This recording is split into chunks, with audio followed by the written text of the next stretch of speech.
Why is XRP, along with Solana and Cardano, being included in the U.S. crypto reserve, even though many still claim that only Bitcoin and Ethereum are truly decentralized? That's exactly the question UFC legend Conor McGregor raised in a recent post on X. And no, this wasn't just another celebrity tweet. McGregor is becoming a more active voice in the crypto space. And this time, he's asking some of the right questions. Let's break this down. In March 2025, former U.S. President Donald Trump made an announcement that the country's official crypto reserve would include 5 major digital assets: Bitcoin, Ethereum, XRP, Cardano, and Solana. This decision stirred strong reactions online, especially among Bitcoin maximalists who continue to argue that only Bitcoin and Ethereum are truly decentralized. McGregor posted about this on X and questioned why the U.S. government would include XRP and other so-called centralized tokens in the same basket as Bitcoin and Ethereum. His post triggered a wave of replies, mostly from Bitcoin supporters who insisted that everything except Bitcoin is a centralized project. Some urged him to focus only on Bitcoin, while others criticized XRP, Cardano, and Solana for being too dependent on their founding teams. But here's where it gets interesting. Cardano supporters pushed back, pointing to the network's new on-chain governance mechanism as proof of its decentralization. They argue that the way Cardano operates now makes it even more decentralized than Ethereum. This is a bold claim, but it reflects the growing debate about what decentralization really means in crypto. McGregor didn't stop there. He connected this to his broader campaign as an independent candidate in Ireland's 2025 presidential election.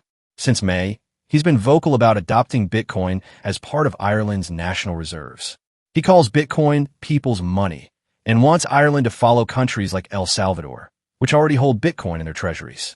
McGregor even hosted Twitter spaces with crypto experts like Anthony Pompliano, David Bailey, and Max Kaiser to deepen the conversation. His focus is on using Bitcoin to promote transparency and economic sovereignty. He believes this approach could make Ireland a global leader in digital assets. Now, if you think McGregor is just jumping on the hype train, think again. There's a broader global movement happening around Bitcoin reserves. For example, the Czech Republic is currently reviewing a proposal to hold 5% of its national reserves in Bitcoin. The Czech National Bank governor, Aleš Mikl, supports the idea. Polish presidential candidate Sławomir Mencen has made a similar pledge. Germany has also seen proposals from former finance officials who argue that Bitcoin could serve as a hedge against inflation and geopolitical risk. Outside of Europe, things are even more active. In Russia, lawmakers have suggested using Bitcoin to guard against international sanctions and currency collapse. Brazil is considering a bill to establish a sovereign strategic Bitcoin reserve. And Japan is discussing it too, though concerns about price volatility are slowing things down. Back in the United States, Trump's executive order earlier this year approved a Bitcoin reserve funded through Seize crypto assets. Senator Cynthia Lummis introduced the Bitcoin Act, aiming to acquire 1 million BTC for national reserves over the next 5 years. So what does XRP fit in all this? The fact that XRP was included in the U.S. reserve list alongside Bitcoin and Ethereum is significant. While debates around XRP's decentralization continue, the U.S. government's move suggests that utility and liquidity may be playing a bigger role than ideology.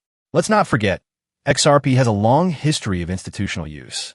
Its cross-border payment capabilities are recognized by several financial institutions. It's fast, scalable, and already integrated into several real-world systems. So, despite the loud voices calling it centralized, XRP still finds a place in high-level financial planning. That's worth thinking about. As for McGregor, his deeper involvement in crypto isn't entirely new. In 2021, he joined Dapper Labs to launch UFC NFTs on the Flow blockchain.